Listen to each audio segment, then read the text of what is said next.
Hi hello నమస్తే welcome back to another video. నేను మీ Ganesh. So మీరందరూ ఎలా ఉన్నారండి? కామెంట్ చేయండి. నేనైతే చాలా బాగున్నమాట. సో నేనైతే ఈరోజు అయితే మహారాజ్ అనమాట విజయ్ సేతుపతి నటించిన సినిమా అయితే చూసి రావడం జరిగింది. సినిమా చూసిన తర్వాత నా యొక్క ఎక్స్పీరియన్స్ మీద మీతో పాటు అయితే షేర్ చేసుకున్నాను. మహారాజ్ అంటే విజయ్ సేతుపతి నాయి బ్రాహ్మణుడు అనమాట. చిన్నపాటి సెలవు పెట్టుకుని జీవిస్తూ ఉంటారన్నమాట. ప్రమాదంలో భార్య చనిపోతే కూతురి ప్రపంచంగా బతుకుతూ ఉంటారన్నమాట. ఓ రోజు ఇంట్లో దొంగలు పడి ఇనుముతో చేసిన ఓ చెత్త బుట్టను ఎత్తుకెళ్తారన్నమాట. ఆ చెత్త బుట్ట పోయిందని పోలీస్ స్టేషన్కి వెళ్ళి కేసు ఫైల్ చేయమని అడిగితే అందరూ అతను చూసి అయితే నవ్వుతూ ఉంటారు, ఎగతాళి చేస్తూ ఉంటారన్నమాట.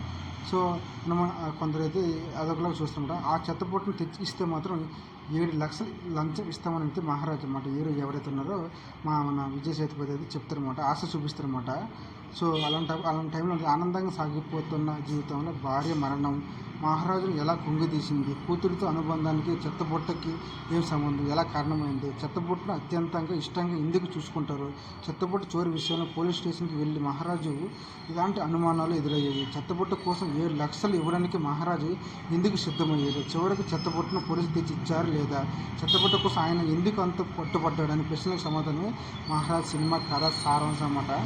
దిగువ మధ్య తరగతి కుటుంబం చెందిన మహారాజ్ శైలంలో పనిచేసుకుంటూ ఉండటమే సింపుల్ పాయింట్. సినిమా అనేది కామెడీ సీన్లతో అలా చాలా వినోదంగా మొదలుపెట్టిన తీరే మూవీకి కనెక్ట్ అయ్యేలా చేస్తుంటారు. ఒక్కసారి కనెక్ట్ అయ్యాక మూవీతో ట్రావెల్ అవ్వడానికి ఫన్ ఎమోషన్స్ యాక్షన్ అంశాలు చూపించిన తీరు దర్శకుడు ప్రతిభకు అయితే అద్దం పట్టినట్లయితే ఉంటుంది. ఫస్ట్ ఆఫ్ ఆల్ చెత్తబుట్ట గురించి పోలీస్ స్టేషన్లో జరిగే సన్నివేశాలు కడుపు నవ్వించడమే కాకుండా మంచి వినోదాన్ని అయితే ఆహ్లాదకరంతో అయితే చూపిస్తుంది. సినిమాలో చాలా ట్విస్టులు ఉంటాయన్నమాట.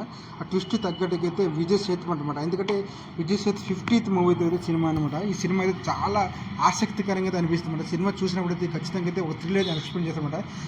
విజయ్ సేతుపతి కొత్త కోణాన్ని మీరైతే సినిమా తర్వాత మీరు ఖచ్చితంగా ప్రెజెంటేషన్ చూడవచ్చు. ప్రెజెంటేషన్ చేసే విధానం అయితే డైరెక్టర్కి అయితే హ్యాట్స్ ఆఫ్ చేసామన్నమాట. నాకైతే సినిమా నచ్చింది అన్నమాట బాగా అయితే. ఎందుకంటే కొత్తదనాన్ని అయితే ఖచ్చితంగా ఎంకరేజ్ చేయాలి. తమిళ నేటివిటీ తగ్గట్టు ఆ సినిమాలో అయితే విజయ్ సేతుపతి పరకాయ ప్రవేశం చేసినమాట. నాకైతే perfect action emotional and perfect కథ సారాంశాన్ని ఎంచుకుని మంచి కాన్సెప్ట్ అనేది మనందరికీ అయితే అందించడం అనేది నాకైతే చాలా బాగా నచ్చింది.